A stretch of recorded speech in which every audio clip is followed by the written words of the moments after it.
ซึ่งเวียกงานดังกล่าวนี้เป็นการร่วมมือกันระหว่างนักธุรกิจของสปป.ลาวและก็นักธุรกิจของสปป.จีนที่ได้สร้างตั้งโรงงานผลิตและประกอบหางลากและกระบะ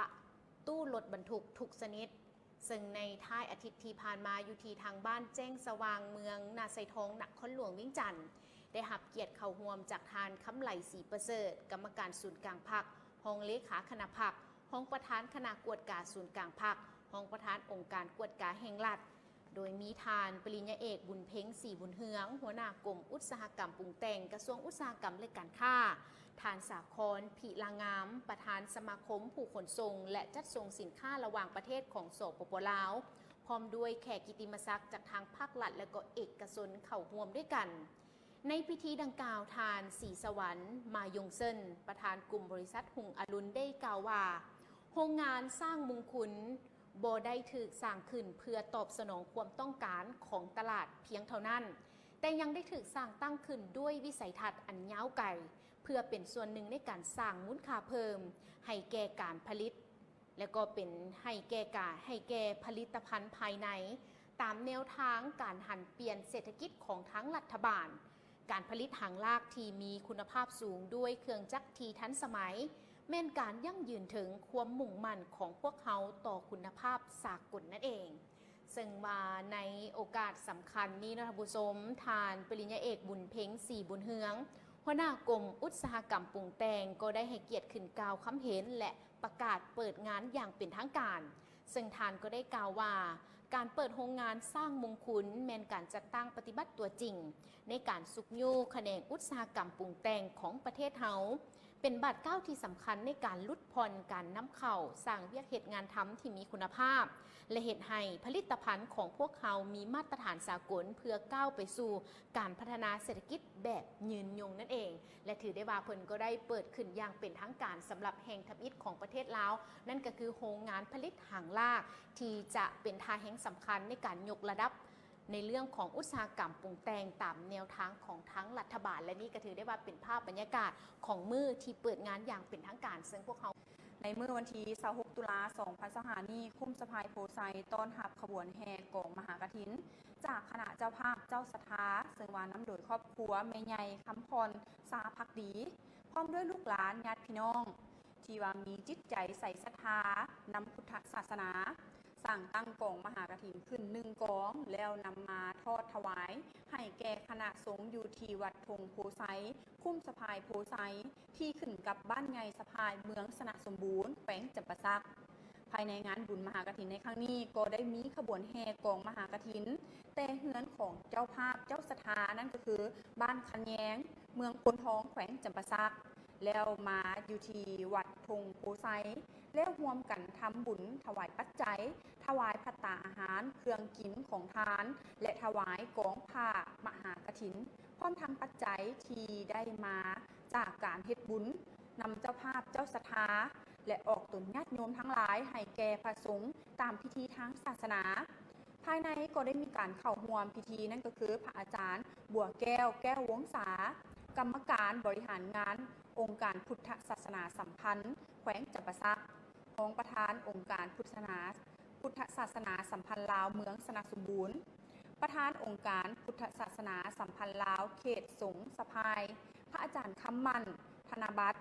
รองประธานองค์การพุทธศาสนาสัมพันธ์ลาวเมืองพระอาจารย์ธนุทองแก้วอุดรกรรมการองค์การพุทธศาสนาสัมพันธ์ลาวเมืองสนะสมบูรณ์รองประธานองค์การพุทธศาสนาสัมพันธ์ลาวเขตสงฆ์สะพายแล้วก็ยังมีเจ้าอธิการวัดโพสขอภายนอกวัดธงโพไซมีพระเถระนุเถระภายในเขตสงฆ์สะพายภายนอกก็ยังมีองค์การจะตั้งบ้านพร้อมด้วยคณะเจ้าภาพเจ้าศรัทธามหากฐินนั่นก็คือพ่อใหญ่สมบูรณ์แล้วก็แม่ใหญ่คำพรสาภักดีพ่อฮัทธบูรณ์แล้วก็แม่ขันธลาพ่อจันทศรแล้วก็ยังมีแม่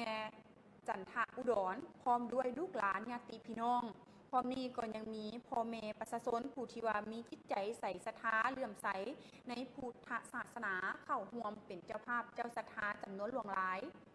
ซึ่งว่าพระอาจารย์ธนุทองแก้วอุดรเจ้าอธิการวัดธงโพไซก็ได้กล่าวว่า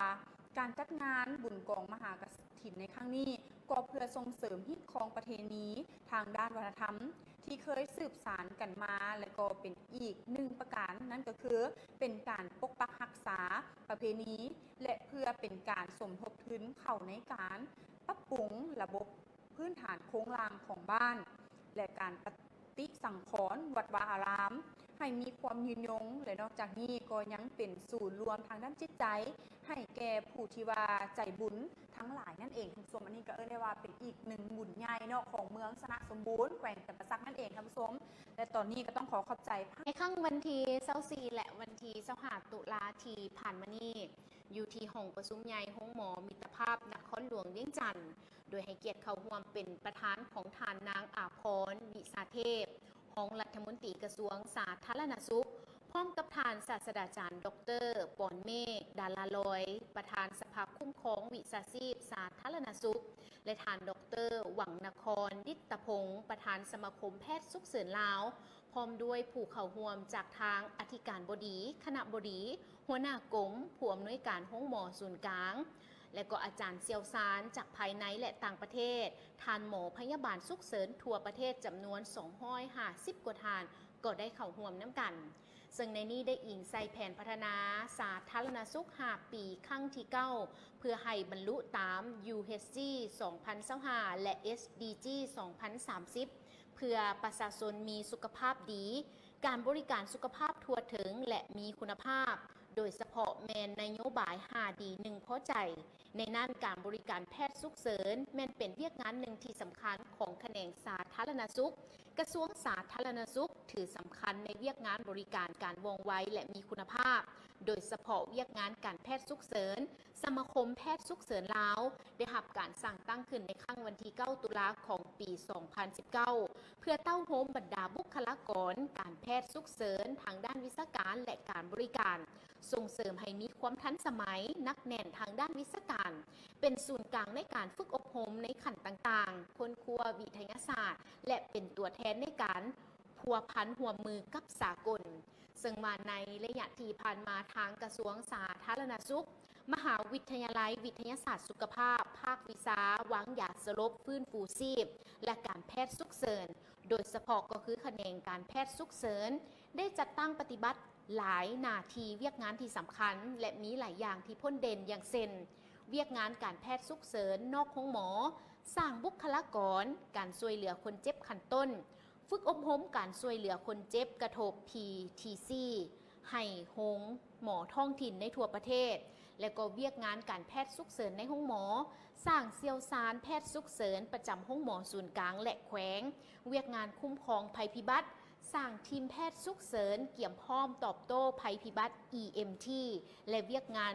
ส่งทีมแพทย์ฉุกเฉินลาวร่วมฝึกซ้อมกับทีมแพทย์ฉุกเฉินประเทศอาเซียนนั่นเองและนี่ก็ถือได้ว่าเป็นอีกหนึ่งกองประชุมที่สำคัญเป็นกองประชุมวิชาการแพทย์ฉุกเฉินทั่วประเทศครั้งที่4ขัว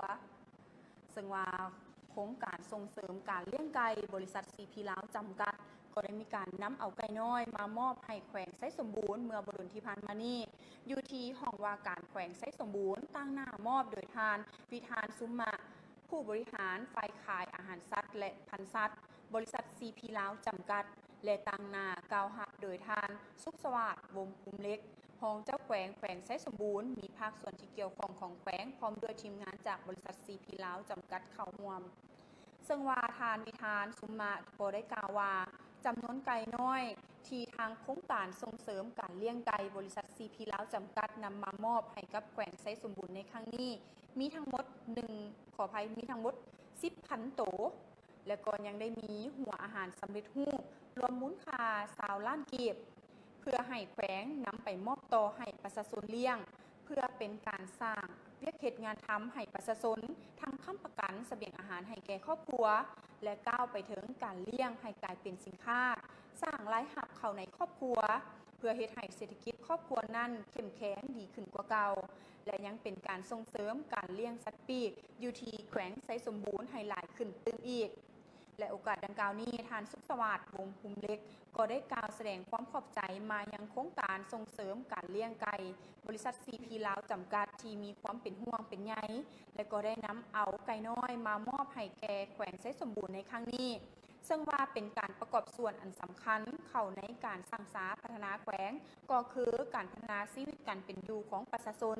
ให้มีชีวิตการเป็นอยู่ที่ดีขึ้นมีเวียกเหตุงานทำสร้างเศรษฐกิจครอบครัวให้มีอยู่มีกินพร้อมทั้งให้คำมั่นสัญญาว่าจะนำเอาไก่น้อยจำนวนดังกล่าวนี้ไปมอบต่อให้ประชาชนเลี้ยงตามจุดประสงค์และคาดหมายและให้ประสบผลสำเร็จนั่นเองเจ้าทำชมอันนี้ก็ได้ว่าเป็นอีกหนึ่งเวียกงานที่สำคัญเนาะนั่นก็คือทางด้านประคมนั่นเองซึ่งว่าการจัดงานบุญทรงเฮือประเพณีประจำปี 2025 ของแขวงเวียงจันทร์ในปีนี้ได้ว่าเป็นปีที่ว่ามีความหมายความสำคัญอีกหนึ่งปีซึ่งนอนอยู่ในกิจกรรมการท่องเที่ยวของแขวงเวียงจันทร์นั่นก็คือของเมืองแล้วก็แมนงานบุญประเพณีประจำชาติของลาวว่ารวมว่าเฉพาะแมนสาวแขวงเวียงจันทร์ที่ว่ามีการสืบทอดปฏิบัติกันมาในทุกๆปีและเพื่อปกปักรักษาเสริมขยายมูลเสื้อวัฒนธรรมฮิตของประเพณีอันดีงามของชาติลาวเฮาซึ่งว่ากิจกรรมสวงเฮือกอแมนอยู่ในหนึ่งกิจกรรมที่มีการดึงดูดนักท่องเที่ยวทั้งภายในและต่างประเทศเข้ามาท่องเที่ยวชมแขวงเวียงจันทร์ว่ารวมว่าเฉพาะเมนเมืองธุรคมไฮไลท์ขึ้นทั้งเป็นการเฉลิมฉลองผลสำเร็จกองประชุมใหญ่ผู้แทนองค์คณะพรรคแขวงเวียงจันทร์ครั้งที่ 7 ผลสำเร็จกองประชุมใหญ่ผู้แทนองค์คณะพรรคเมืองธุรคมครั้งที่ 8 และเพื่อสร้างขบวนการคำนับทับต้อน3 วันประวัติศาสตร์ของชาติของพรรคให้มีขบวนการชีวาฟดพื้นงานบุญดังกล่าวนี้แมนได้จัดขึ้นอยู่ที่ท่าน้ำบ้านเกินกลางหาดทรายเทียมเมืองธุรคมแล้วก็มีการกำหนดครบงานทั้งหมดนี่แมน7 วันในนั้นในมื้อวันที่25 ตุลา 2025เป็นการแข่งขันเรือกีฬาประเภท 12 สีพายมีการแข่งเรือที่ว่าเข้าร่วมเนาะเรือที่เข้าร่วมทั้งหมดนี่แมน20 ลำสำหรับมื้อวันที่26 ตุลาเป็นมื้อเปิดงานบุญและงานแข่งขันสวงเรือยาวประเพณีประเภท55 สีพายมีเรือที่ว่าเข้าร่วมในการแข่งขัน13 ลำล้วนแต่เป็นการที่ว่าแข่งเรือโดยเฉพาะเมนเรือเขตบ้านล่องนืมโดยมีการนำขันแขวงการนำขันเมืองขันบ้านพร้อมด้วยหัวหน้าห้องหัวหน้าแผนกการหัวหน้าห้องการอ้อมขังเมืองและมวลชนเป็นจำนวนหลวงหลายเข้าร่วมกิจกรรมภายในงานประกอบมีการแสดงศิลปะจากน้องน้อยนักเรียนการแสดงศิลปะฟ้อนลายเงาของชาวบ้านปากขยุงตลาดนัดวางขายสินค้าประเภทอุปโภคบริโภคสินค้าโอดอปสินค้าเกษตรกรรมหัตถกรรมบูธวางแสดงสินค้าของบรรดาธนาคารรัฐวิสาหกิจเครื่องลิ้นเด็กและอื่นๆคือกับปีที่ผ่านมาพิเศษมีการเสพครบงานด้วยวงดนตรีที่ว่ามีชื่อเสียงนั่นก็คือลาวเด่นใต้วงเทพพรไซมาสร้างบรรยากาศให้แก่งานดังกล่าวนี้ด้วยผลการแข่งขันเรือยาว55 สีพายชนะเลิศแมนได้แก่เรือแฟมิลี่ LDB ที่ได้รับขันเงิน1 หน่วยพร้อมกับเงินสด40 ล้านกีบอันดับที่2แมนได้แก่เรือบริษัทกระต่ายทองหลวงปู่บุตรดาแมนได้รับขันรางวัลเนาะก็คือขันเงิน1 หน่วยพร้อมกับเงินสด30 ล้านกีบอันดับที่3ได้แก่เรือเกินกลางจาการ์ตาฟ้าใสที่ได้รับขันเงิน1 หน่วยพร้อมกับเงินสด20 ล้านกีบส่วนว่าอันดับที่4แมนได้แก่เรือบ้านบึงพร้าวได้รับขันเงิน1 หน่วยพร้อมเงินสด10 ล้านกีบ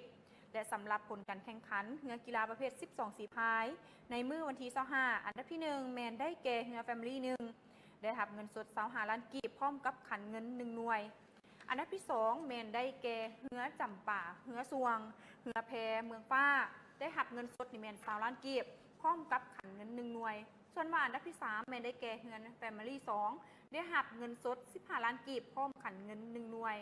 และอันดับที่4แมนได้แก่เรือจาการ์ตาได้รับเงินนี่แมน10 ล้านกีบพร้อมกับขันเงิน1 หน่วยนั่นเองท่านผู้ชมอันนี้ก็ได้ว่าเป็นงานประเพณีที่ว่าจัดขึ้นอยู่ทางด้านบ้านเกินหรือว่าเมืองโทรคมนครแขวงเวียงจันทร์นั่นเองนะท่านผู้ชมและต้องขอขอบคุณซึ่งว่าในระหว่างวันที่25 26 ตุลา 2025นี้มูลนิธิมหาศิลาวิลาวงศ์ร่วมกับสมาคมนักประพันธ์ลาว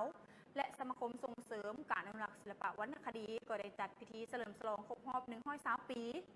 ศาสตราจารย์มหาศิลาศิลาวงศ์พร้อมทั้งจัดเสวนาเกี่ยวกับภาษาวรรณคดีศาสนาหิตของประเพณีและก็ประวัติศาสตร์ของลาวก็คือผลงานการแต่งการค้นคว้าของทานมหาศิลาศิลาวงศ์อยู่ที่สวนไผ่พันกอบ้านไฮเมืองไซธานีนครหลวงจันทร์และมีพระเถระนุเถระทานพันคำวิภาวันอดีตนายกรัฐมนตรีบรรดานักเขียนนักประพันธ์นักเขียนนักศึกษาและภาคส่วนที่เกี่ยวของเขาห่วมโอกาสดังกล่าวนี้ทานวิรพล วิรวงศ์ประธานมูลนิธิมหาศิลาวิรวงศ์ก็ได้ต่างหน้าให้กับครอบครัววิรวงศ์แสดงความขอบใจต่อกับบรรดาแขกที่ได้มาเต้าหุมกันเพื่อร่วมงานฉลอง120 ปีศาสตการมหาศิลาวิรวงศ์เพื่อระลึกถึงผลงานและคุณงามความดีของทานมหาศิลาวิรวงศ์นั่นก็คือบรรดาบรรพบุรุษผู้รักชาติยืนยงอยู่ในภารกิจแห่งการปกปักรักษาและสร้างสรรค์พัฒนาประเทศชาติของพวกเขาพร้อมทั้งยกให้เห็นจุดประสงค์ของการจัดตั้งมูลนิธิมหาศิลาวิรวงศ์เพื่อสนับสนุนทางด้านการศึกษาและการค้นคว้าเกี่ยวกับภาษาวรรณคดีศาสนาฮิตของประเพณีและประวัติศาสตร์ของเราอันเป็นมรดกทางด้านวัฒนธรรมของชาติพร้อมทั้งให้ถึงโครงการจัดสรรเสวนาจัดงานเสวนาจัดพิมพ์และเผยแพร่ปึ้มของมหาศิลาวีระวงศ์และผลงานที่นอนอยู่ในคงเขตเวียกงานที่มูลนิธิมหาศิลาวีระวงศ์ได้ให้การสนับสนุนซึ่งว่าทานพันคำวิภาวันได้ยกให้เห็นถึงประวัติผลงานและการเคลื่อนไหวของทานมหาศิลาวีระวงศ์ในระยะที่ผ่านมาซึ่งว่าในระยะซุ้มปี 1977 หาปี 1983 ทานมหาศิลาวีระวงศ์ก็ได้เฮียงและก็จัดพิมพ์ไวยากรณ์ลาวสำหรับโรงเรียนสามัญศึกษาม.1 ม.2 ม.3 อ.1 อ.2 อ.3 ซึ่งใช้ในขอบเขตทั่วประเทศและต่อมาในปี 1930 ก็ได้เข้าเฮ็ดเวียกเป็นเลขานุการของเจ้าเพชรราชและก็ได้มีการประกอบภารกิจฟื้นฟูการศึกษาพุทธศาสนาภาษาลาวและวรรณคดีลาวพร้อมนี้ทานก็ยังได้พ้องกับบรรดาผู้รักชาติต่อสู้ต้านกับพวกทีญาติเอาอักษรลาแต้งมาใส่แทนอักษรลาวในซุ้มปี 1930 และก็ได้มีการต่อสู้เพื่อเอาภาษาลาวเป็นภาษาทางการเริ่มแต่มีการสร้างตั้งคณะกรรมการวรรณคดีลาวปี 1951 ทานมหาศิลาวีระวงศ์ก็ได้ถูกแต่งตั้งเป็นกรรมการและเลขานุการพร้อมได้รับมอบหมายให้เป็นผู้ปรับปรุงหลักไวยากรณ์ภาษาลาวปี 1950 มายังปี 1954 ปี 1972 ปี 1974 พร้อมทั้งเป็นผู้ที่ว่าเฮียบเฮียงและจัดแต่งปึ้มวรรณนานุกรมภาษาลาวฉบับทำอิฐซึ่งว่ากระทรวงศึกษาของรัฐบาลพาลาสอาณาจักรลาวเนาะก็ได้ประกาศใช้อย่างเป็นทางการท่านมหาศิลาวีระวงศ์ก็ได้จัดลิจนาหนังสือวรรณคดีบูฮานมาเป็นอักษรลาวสมัยใหม่หลายๆเนื้อในเนาะหลายๆเรื่องเช่นว่าเรื่องสั่งสินไซนางตันไตเสี่ยวสวัสดิ์เท้าหุงเท้าเจืองและอื่นเพิ่นก็ยังได้เป็นอาจารย์สอนภาษาบาลีอยู่ที่โรงเรียนสงฆ์และเป็นผู้ที่ว่าแต่งตำราเรียนภาษาบาลีและเป็นผู้แต่งปึ้มพงศาวดารลาวหัวทำอิฐที่พิมพ์ออกโดยกระทรวงศึกษาภายหลังที่ว่าสถาปนาสปป.ลาวในวันที่ 2 ธันวาคม ปี 1975 ท่านมหาศิลาวีระวงศ์ก็ได้รับหน้าที่เป็นพนักงานสื่อสารและให้คำปรึกษาแก่กระทรวงศึกษาในการเฮียงและจัดพิมพ์ไวยากรณ์ลาวเพื่อนำใช้เอกภาพกันในทั่วประเทศตลอดการเคลื่อนไหวของท่านมหาศิลาวีระวงศ์ก็ได้อุทิศตนเพื่อฟื้นฟูภาษาลาววรรณคดีอักษรศาสตร์ลาวเพิ่นก็ได้ในท้ายอาทิตย์ที่ผ่านมานี้ห้องการแรงงานและสวัสดิการสังคมเมืองนาไซท้องและองค์การใจบุญสากลเดซแฮกเนาะก็ได้นำเอาข้าวสารและอาหารสำเร็จรูปมอบให้ประชาชนบ้านนางาครอบครัวที่ได้รับผลกระทบจากภัยพิบัติน้ำท่วมพายุบัวลอยในต้นเดือนตุลาคม 2025 นี้ที่บ้านนางาเมืองนาไซท้องนครหลวงจันทร์ตั้งหน้ากล่าวมอบโดยทานเตียงซักอินทวงศ์หัวหน้าองค์การใจบุญสากลและตั้งหน้ากล่าวหับโดยทานเวียงแพงสวรรค์ห้องประธานคณะกรรมการปกครองเมืองนาไซท้องและก็ยังมีทานคำญาติลาดดาวงศ์หัวหน้ากลุ่มศาสนาศูนย์กลางแนวลาวสั่งชาติท่านสมปองพันธวงศ์หัวหน้าองค์การแรงงานและสวัสดิการสังคมเมืองนาไซท้องพร้อมด้วยอำนาจการปกครองบ้านคณะทีมงานองค์การใจบุญสากลและประชาชนเข้าร่วมในโอกาสดังกล่าวนี้ทานเตียงซักอินทวงศ์ก็ได้กล่าวว่าเครื่องที่ว่านำมาช่วยเหลือหรือว่านำมามอบให้กับพ่อแม่ประชาชนบ้านนางานในครั้งนี้แม้ได้รับการสุกยิ้วจากการนำของศูนย์กลางแนวลาวสั่งชาติที่ให้ความร่วมมือกับการจัดตั้งปฏิบัติโครงการช่วยเหลือภัยพิบัติจากธรรมชาติในครั้งนี้เพื่อนำเอาข้าวสารจำนวน264เป๋าละ12 กิโล รวมข้าวสารทั้งหมดแมน 3,168 กิโลรวมมูลค่าทั้งหมด 39 ล้าน6แสนกีบเพื่อนำมาช่วยเหลือพ่อแม่ประชาชนจำนวน 66 ครอบครัวที่ได้รับผลกระทบจากภัยพิบัติน้ำท่วมจากพายุบัวลอยครั้งวันที่2หาวันที่ 4 ตุลา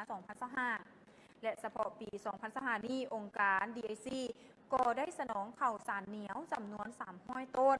เพื่อจะนำมามอบให้แก่พ่อแม่ประชาชนผู้ที่ได้รับผลกระทบเหนือดังบรรดาทานในหลายๆแขวงทั่วประเทศ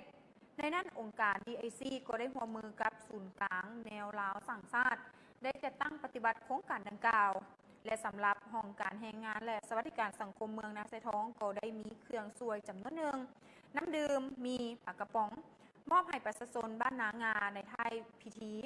และซึ่งว่าทานเบียงแพงสวรรค์ก็ได้แสดงความขอบใจและความสมเสยต่อกับองค์การใจบุญสากลเดลเฮส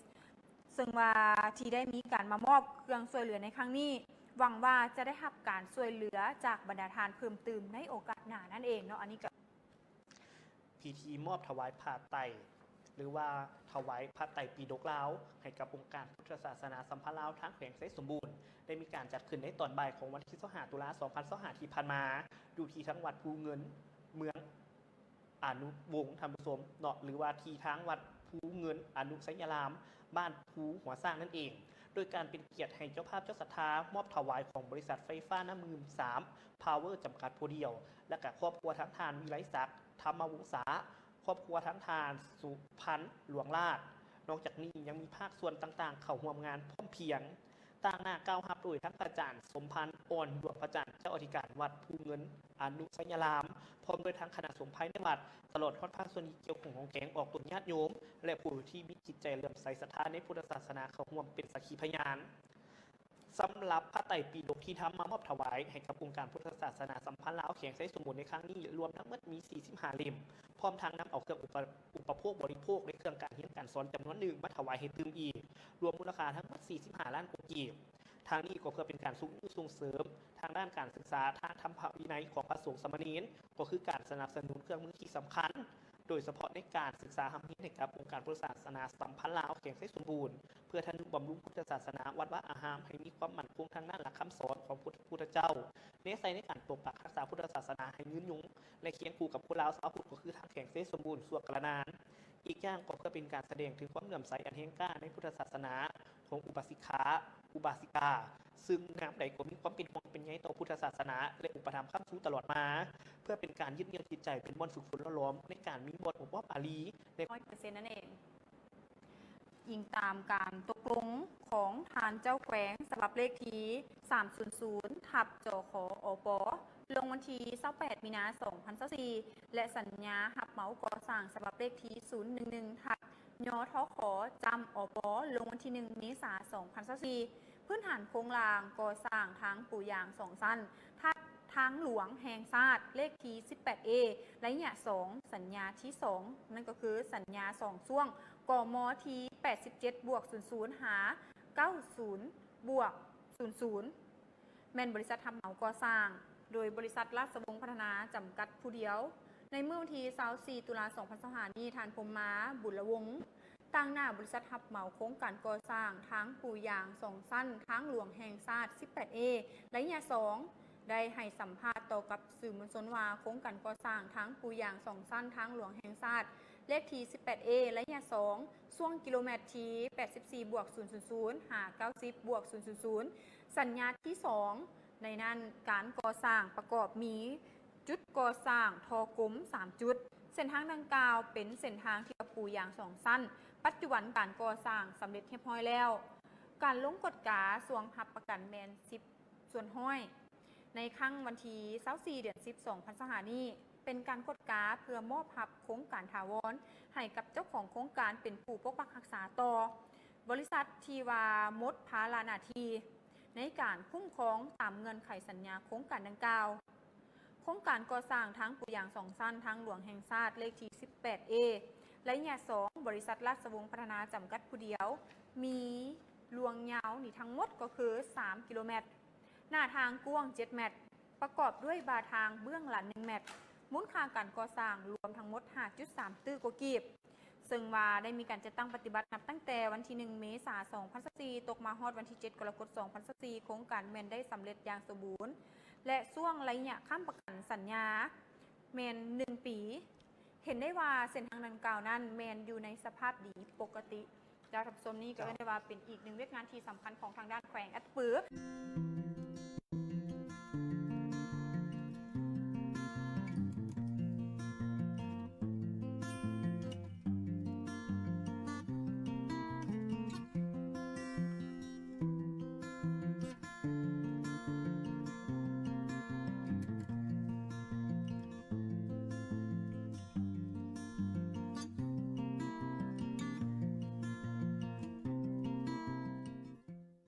ถ้าหากว่าเว้าถึงลูกซีนเชื่อว่าหลายท่านต้องมักกินเพราะว่ามันเป็นอาหารที่บ่พบเห็นได้ทั่วไปบางเจ้าก็ถือว่ามีคุณภาพและมีรสชาติแซ่บและนี่ก็ถือว่าเป็นอีกหนึ่งโรงงานผลิตลูกซีนอีกหนึ่งแห่งที่เป็นโรงงานมาตรฐานมีคุณภาพเช่นว่าโรงงานลูกซีนลาว5ดี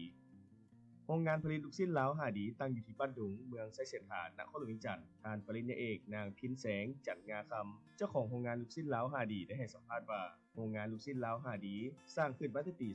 2020จุดประสงค์ที่ว่าสร้างโรงงานนี้ขึ้นมาก็เพื่อสร้างผลิตภัณฑ์ของคนลาวและโดยส่วนตัวแล้วก็แม่นคนที่ว่ามักกินลูกซีนด้วยเหตุนี้จึงเป็นแรงบันดาลใจสร้างโรงงานดังกล่าวนี้ขึ้นมา สบายดีข้าพเจ้าชื่อนางพิงแสงจันทร์งาคำเป็นเจ้าของโรงงานลูกซีนลาวหาดี ซึ่งเขามีสโลแกนว่าลูกซีนลาวหาดีเป็นที่หนึ่งในใจเฮาหาดีมีอย่างแน่หอมแซ่บเด้งสะอาดและเนื้อเน้นๆอันนี้เป็นหาดีสำหรับลูกซีนเฮาคือว่าเฮาได้สร้างตั้งมาตั้งแต่ปี2020วันที่2เดือน12ปี2020ซึ่งเขามีจุดประสงค์หลักๆในการสร้างตั้งโรงงานลูกซีนขึ้นมาก็เพื่อว่าให้มันกลายเป็นผลิตภัณฑ์ที่เคียงคู่คนลาวไปซึ่งมันเป็นผลิตภัณฑ์ที่คนลาวนิยมกินเนาะซึ่งข้าพเจ้าเองแต่ตอนยังน้อยก็คือว่ามักกินลูกซีนหลายดังนั้นเขารู้สึกว่าเขาก็อยากเห็นผลิตภัณฑ์ลูกซีนนี่กลายเป็นสินค้าอันหนึ่งที่สำคัญของคนลาวคือมาประเทศลาวต้องได้กินลูกซีนลาวดังนั้นก็เลยรู้สึกว่าเขาต้องสร้างผลิตภัณฑ์ตัวนี้ให้มันได้มาตรฐานสากลคือมีทางโรงงานที่ได้มาตรฐานกระบวนการผลิตที่สะอาดได้มาตรฐานและก็ปลอดภัยสำหรับทุกคนในการบริโภคเนาะฉะนั้นการผลิตลูกซีนของเขาจะพัฒนาให้มันมีคุณภาพให้มีรสชาติที่คงที่ตลอดเวลาและราคาของเขากับบ่แพงเนาะฉะนั้นเขาจะพยายามที่ควบคุมทางด้านคุณภาพและก็ราคาให้คนลาวเขาสามารถเข้าถึงสินค้าตัวนี้ได้อันนี้คือว่าจุดประสงค์หลักๆที่เขาอยากสร้างลูกซีนผลิตภัณฑ์ลูกซีนนี้ขึ้นมาคล้ายๆว่าอันนี้แหละลูกซีนลาวเพราะนั้นรสชาติเป็นดั้งเดิมของคนลาวเขาไปกินอยู่ไสก็บ่คือลูกซีนลาว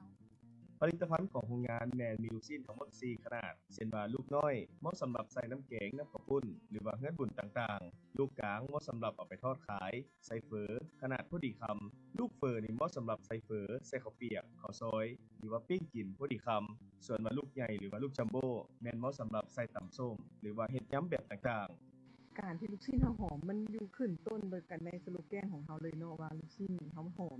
หลักๆแล้วถือว่าเฮาเน้นเนาะกับก่อนอื่นเบิดมันเป็นเนื้อนี่เนาะเนื้อเฮาคัดสรรเนื้อที่มันได้คุณภาพได้มาตรฐานเนื้อใหม่เนื้อสดเนาะแล้วก็เฮาใส่เนื้อนี่ 97% เหลือนั้นก็แม่นแป้งกับน้ำก้อน 3% เท่านั้นแล้วจากนั้นเฮามีเครื่องปรุงเนาะเครื่องปรุงเฮาจะเน้นหลักๆนี่เฮาพวกที่มันเฮ็ดมันหอมบ่ว่าจะเป็นกระเทียมพริกไทยแล้วก็พวกคาราเมลอย่างต่างๆนานาเฮาจะเน้นเฮาจะบ่ขี้ถี่เนาะเฮาจะใส่จนเต็มที่ให้มันกลิ่นมันหอมฉะนั้นลูกชิ้นของเฮาเวลาไปใส่เนี่ยเปิดออกมาจะเป็นหอมกุ้งเลยเขาจะรู้สึกว่ามันเป็นเนื้อมันบ่ได้เป็นแป้งแบบแบบมันเป็นแหลวๆนะจะรู้ว่าอันนี้ได้กลิ่นลูกชิ้นที่มันเป็นเนื้อเนาะแล้วก็แบบหอมเวลาไปทอดเป็นอย่างมามันก็เหลือโอ้ยเสียนะ ท่านใดที่ว่ามีความสนใจเช่นว่าจัดงานบุญกินทานวันเกิดงานเลี้ยงสังสรรค์อยากได้เมนูง่ายๆเด็กน้อยกินได้ผู้ใหญ่กินดีและก็ถือว่าเป็นอาหารว่างลูกชิ้นผลิตสดใหม่ทุกมื้อสามารถสั่งล่วงหน้าได้แล้วก็สั่งไปได้ตามจำนวนที่ต้องการมีบ่อนเก็บรักษาที่ว่าได้มาตรฐานมีความสะอาดปลอดภัยใส่ใจทุกขั้นตอนการผลิตเพื่อให้ได้คุณภาพที่ดีที่สุดเป้าหมายที่เฮาคือกำลังการผลิตของเฮาได้10ต้นปลายเฮาก็อยากในอนาคตอยากให้มันได้โลดใดต่อมื้อโลดใด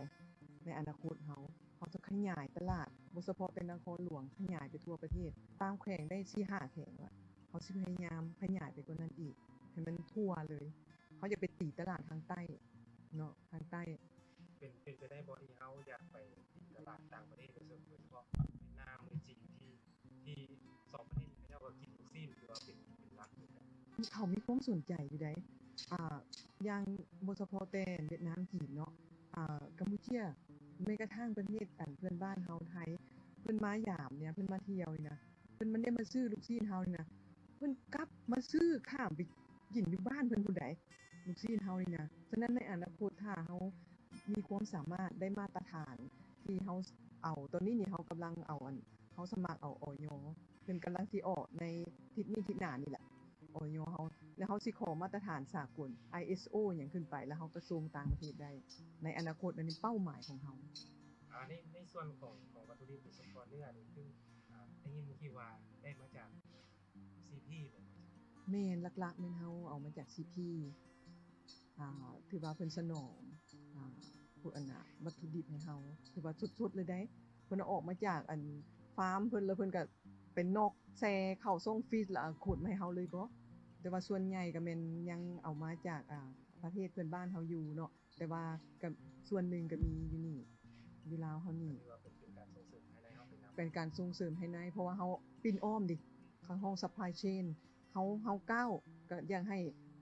ธุรกิจที่เกี่ยวข้องกับโรงงานเฮานี่ก้าวไปนำกันนั้น ในด้านของโครงการหรือว่าการส่งเสริมโดยเฉพาะทั้งภาครัฐของเราได้ส่งเสริมธุรกิจของเราในแบบนี้ หมายความว่าเบื้องต้นที่เพิ่นส่งเสริมก็แม่นว่าเรื่องการ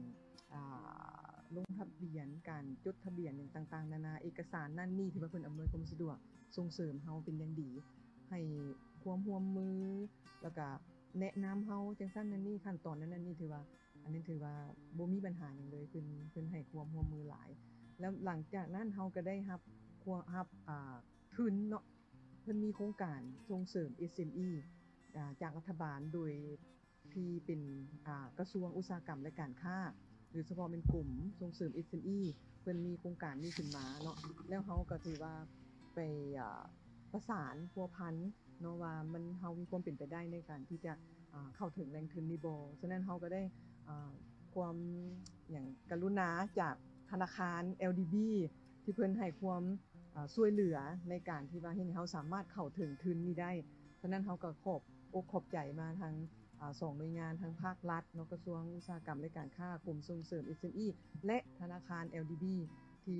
ส่งเสริมและซุกยู่พวกเฮามาจนได้ทุนก้อนนี้มาขยายโรงงานแล้วก็ได้เครื่องจักรที่ทันสมัยมาให้คนลาวได้บริโภคลูกชิ้นที่ได้มาตรฐานสะอาดและคุณภาพสูงหลักๆถ้าแม่นเฮาจำหน่ายจากโรงงานเฮาเลยหั่นจะมีอยู่อยู่ตลาดโนนข้อแล้วก็อยู่บึงท่าหลวงอยู่โรงกันค้ำแต่นอกจากตลาดนี้แล้วมันจะมีตัวแทนจำหน่ายเฮาจะไปส่งเพิ่นหลายตลาดเนาะ